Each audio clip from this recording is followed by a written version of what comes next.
Bonjour, c'est Belrix, je suis content de te retrouver pour cette nouvelle mission. Je te cite une citation de Winston Churchill. Il a dit « Le succès, ça consiste à d'aller d'échec en échec sans perdre son enthousiasme. » Alors, excuse-moi si j'ai hésité, c'est que je traduis ça de l'anglais. Mais voilà, c'est le message du jour. Bref, on va en débattre, on va en discuter dans cette émission. Si tu connais pas avant ça, n'hésite pas à t'abonner sur la plateforme où tu te trouves. Ce contenu est disponible sur YouTube, iTunes, le blog My Cat is Rich, et puis d'autres plateformes de podcasts que je ne connais pas toutes. Belrix, si c'est la première fois que tu tombes sur ce contenu, je m'appelle Belrix, je suis entrepreneur investisseur, je conseille des entrepreneurs, je conseille des investisseurs, entre autres, lors de mon temps libre, et je suis actionnaire dans plusieurs systèmes, donc la société d'exercice libéral de mon épouse, une auto-école, je suis actionnaire dans mon entreprise d'infoprenariat Bisoft Team. Donc voilà, j'ai des activités, je suis investisseur, je suis multipropriétaire en biens immobiliers, j'exploite des locations saisonnières, des locations meublées, une colocation, bref. Et maintenant, je suis libre financièrement, ce qui me permet d'enregistrer ce genre de contenu pour te partager ça et pour te montrer que cette vie est possible, contrairement à ce que l'on dit. Cette vie est possible. Il y a 6 ans, j'étais peut-être comme toi, salarié, enfermé dans un bureau. Mon téléphone n'arrêtait pas de sonner parce qu'on me harcelait. J'étais responsable de service à Lyon, donc je devais rendre des comptes à tous les commerciaux, enfin, un directeur commercial, directeur opération, et pourquoi ça marche pas, pourquoi ça m'a saoulé. Même si j'aimais mon boulot, c'est ma passion l'informatique, j'ai compris que je pouvais faire autre chose. Une autre vie était possible. Je voulais rentrer parce que avec la naissance de ma fille, j'ai eu un déclic, c'est que ma fille avait la chance d'avoir encore ses 4 grands-parents en vie. Et il les voyait que une fois par an, et encore j'étais chanceux parce que j'avais les moyens de rentrer en Martinique une fois par an, que la plupart de mes compatriotes qui vivent, et peut-être que tu leur fais partie, qui vivent aux Antilles, qui vivent en métropole, soit ils sont fonctionnaires, ils rentrent que tous les 3 ans, soit ils rentrent tous les 2 ans, mais allez, donc ils se serrent la ceinture, et ils ont l'impression, tu as peut-être l'impression que ta vie est confortable, tu as à manger, tu as à boire, tu as la télé, et tout.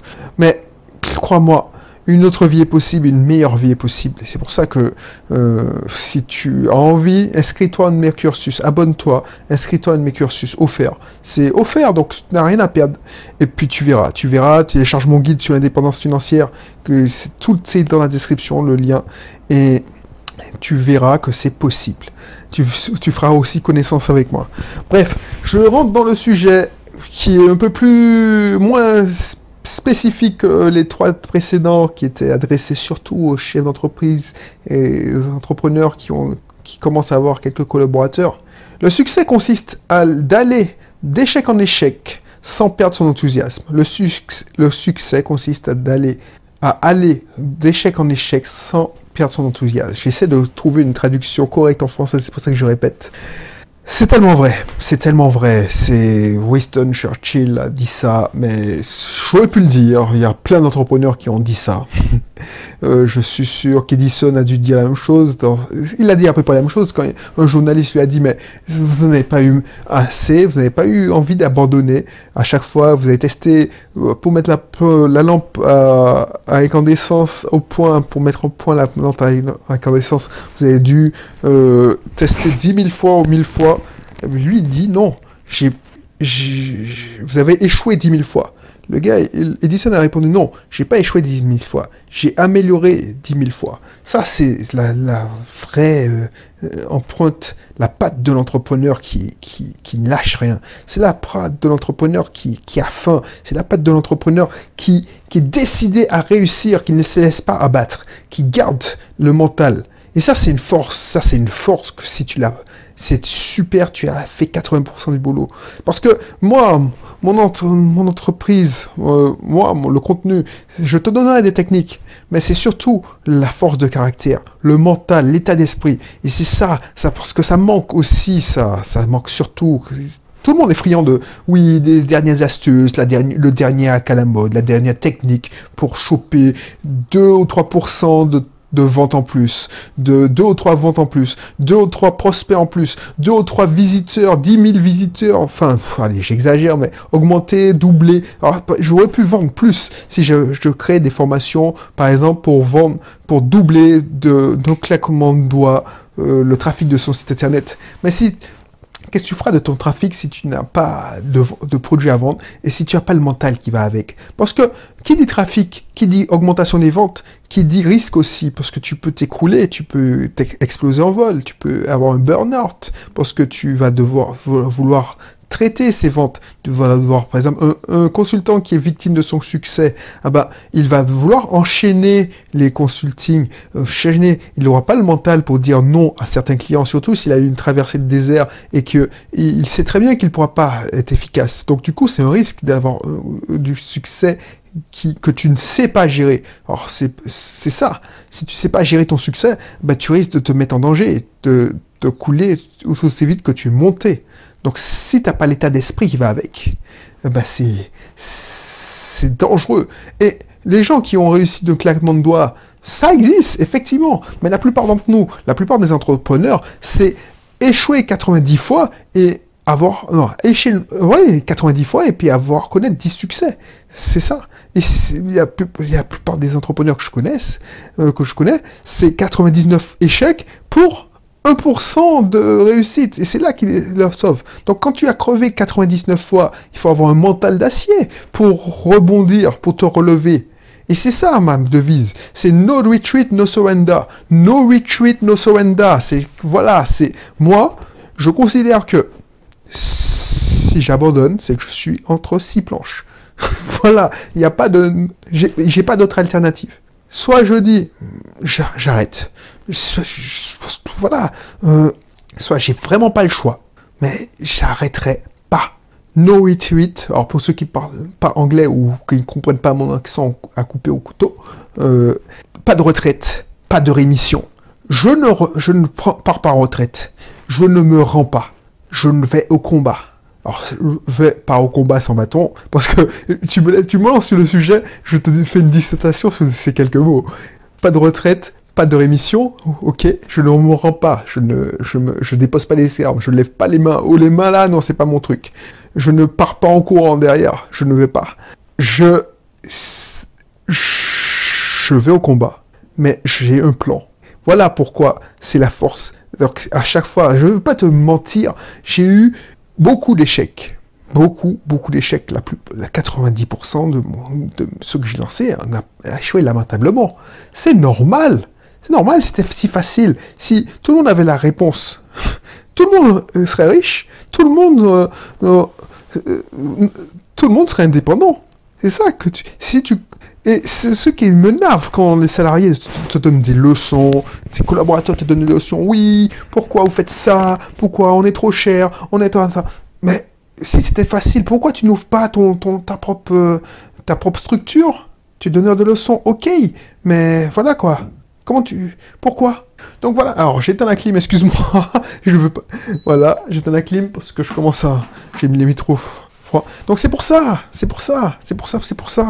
Donc, dis-moi ce que t'en penses. Dis-moi ce que t'en penses de cette philosophie, ce que Winston Churchill a dit. Churchill l'a dit, il a mis le doigt sur, il a visé juste quand il a dit ça.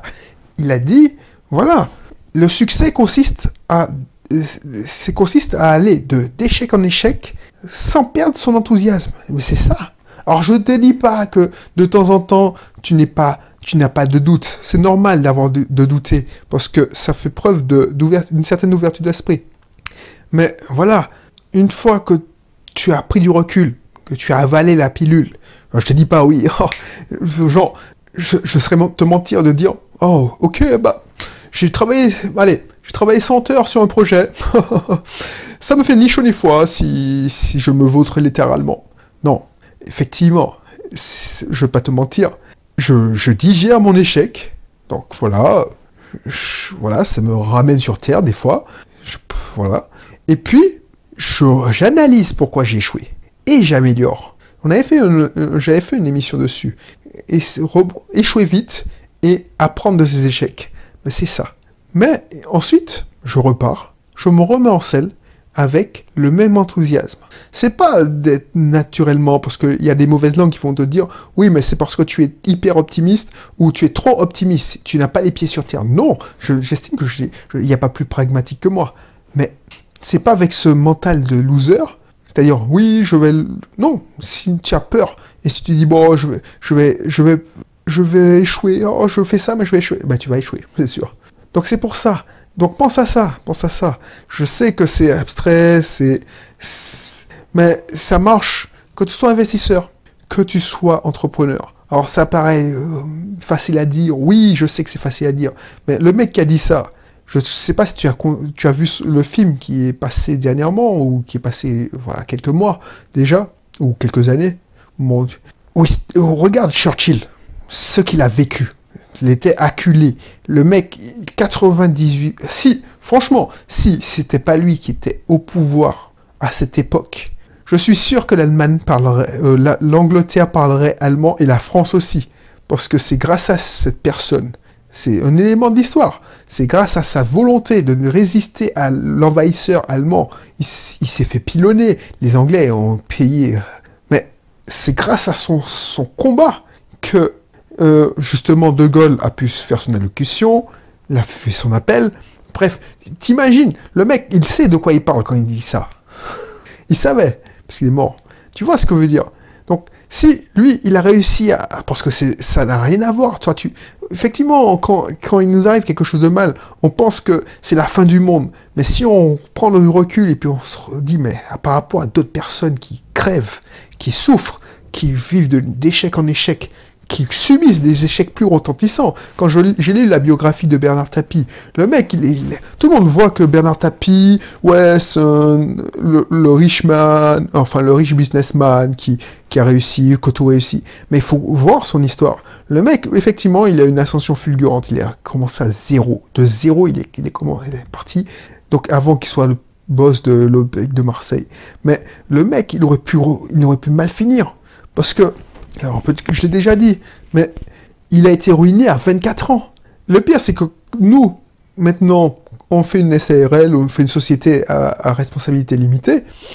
Ben, tu vois, il y a plein de structures, tu déposes le bilan, ben, tu déposes le bilan, et puis voilà, tu n'es pas attaqué sur le patrimoine. Lui, la structure de sa société, c'était une société civile. Donc, le problème, c'était que s'il déposait le bilan, il était endetté, il devait rembourser sur ses fonds propres. Et le mec, à 24 ans, il n'avait que dalle. Enfin, il a dû vendre toute sa maison, il est parti encore de zéro. Et il a rebondi. Pourquoi? Parce qu'il a rebondi, parce qu'il est parti d'échec. Il a remonté la pente, et il a remonté avec le même enthousiasme. Il n'a pas dit, bon, je misais plus petit. Il a appris de ses erreurs, il a compris les conséquences, pourquoi il avait échoué. Et il est remonté en selle. C'est ça la clé. C'est ça la clé. C'est pas... Oh, je suis parti de la citation de Churchill, c'est-à-dire le succès, c'est d'aller d'échec en échec sans perdre son enthousiasme. Ce qu'il aurait dû... Moi, j'ajoute d'aller d'échec en échec sans perdre son enthousiasme, mais c'est d'aller d'un échec en échec rapidement et tout en apprenant. À chaque échec, tu apprends. À chaque échec, tu as... C'est comme Edison, avant qu'il ait... Parce que tout le monde dit, ouais, c'est facile de faire une ampoule. Oh, c'est facile de faire une ampoule à incandescence. Mais le mec, à chaque fois qu'il échouait, il a amélioré un truc. Et il a fini par réussir. Alors, je sais pas, je dis des conneries, mais voilà. La première tentative, c'était vraiment pas ça. La deuxième, il a peut-être utilisé un filament qui n'était vraiment pas du tout adapté. Et puis, au bout d'un moment... Il a réussi à avoir un filament qui te tient 30 secondes. Ensuite, il a dit, ah ben c'est encourageant, donc je vais creuser dans ce sens-là. C'est ça, l'échec doit te montrer la direction. Donc, c'est pour ça que le succès, c'est d'apprendre de ses échecs. Donc, il faut apprendre de ses échecs. Donc, c'est pour ça que tu dois avoir le même enthousiasme. Tu dois voir l'échec comme... c'est maso ce que je te dis. Tu dois voir comme l'échec comme une direction à prendre. C'est une indication vers le succès. Tu as échoué? Pourquoi tu as échoué? Parce que c'était comme ça? Parce que c'était comme ça? Ah, oui, mais tout n'était pas spécialement mauvais. Peut-être qu'il y a du bon, peut-être que le résultat final est mauvais, mais il y a des composantes qui sont bonnes. Ah oui, cette composante-là. Donc, je prends cette pièce-là, c'est comme si tu avais tu construisais une fusée. C'est comme si tu construisais une fusée, tu prends les composantes de ta fusée, tu dis, ah bon, la fusée a explosé, boum. Alors, qu'est-ce qui n'a pas marché? Alors, ça a explosé parce que ben oui, mais est-ce que le radar fonctionnait? Alors je dis n'importe quoi, mais tu comprends le truc. Et du coup, au bout d'un moment, parce que le système, c'est composé de plusieurs sous-systèmes. Donc au bout d'un moment, le système, pour qu'il fonctionne, il faut que tous les sous-systèmes fonctionnent parfaitement. Mais au bout d'un moment, à force d'échouer, tu vas améliorer tous les sous-systèmes. Et au bout d'un moment, tu auras un truc qui va fonctionner comme sur des roulettes. Voilà, c'était tout pour le moment, je ne vais pas épiloguer. Ça, c'est ce qu'il faut comprendre. Donc, le plus facile, si tu t'intéresses à l'infoprenariat, à l'investissement, n'hésite pas à t'inscrire dans mes cursus. Je te mettrai ma formation mieux apprendre pour mieux réussir, c'est ça.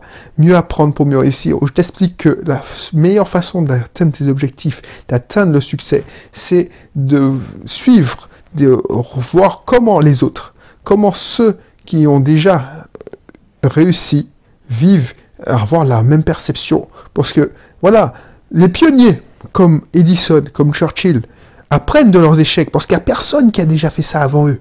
Mais il y a des gens, par exemple, si tu veux investir dans la location saisonnière, il y a plein de personnes qui ont déjà investi dans la location saisonnière avec succès. Pourquoi tu ne te rapproches pas d'eux? Si tu veux rentrer dans l'entrepreneuriat, tu veux faire tu veux lancer une entreprise, faire de l'infoprenariat, par exemple, créer une auto-école. Tu peux créer une auto-école from scratch. C'est-à-dire, oui, je prends une auto-école, je me renseigne, je vais à la préfecture. Mais pourquoi tu fais ça? Pourquoi tu te poses tout ça de complications alors que c'est déjà assez difficile?